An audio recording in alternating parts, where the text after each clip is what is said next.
আমি একজন মা।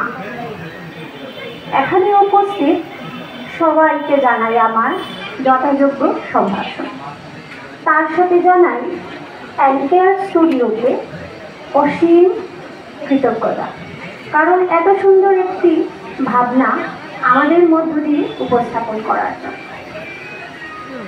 মা শব্দটা যত ছোট মনে হয়, তার গভীরতা কিন্তু অনেক ব্যাপক। মায়ের সন্তানের এই যে পথ চলা, তা আলাদা করে কিছু বলে বা বোঝানো ভাষা দিয়ে সম্ভব নয়।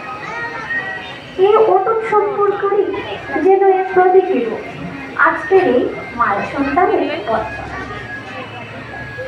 আমাদের ভারতীয় জনগোষ্ঠীতে মায়ের সন্তানের মতোই বিভিন্ন জাতিগোষ্ঠীর মধ্যে রয়েছে অটুট সম্পর্ক।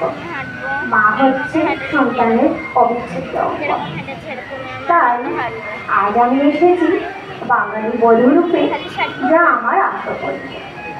সাথে রয়েছে আমার দুটি কন্যা। আমার দুই আত্মজা একজন অসুস্থ সংস্কৃতিকে ধরে নিয়ে এসছে, আরেকজন মণিপুরী কৃষ্টি সংস্কৃতিকে ধরে নিয়ে এসছে।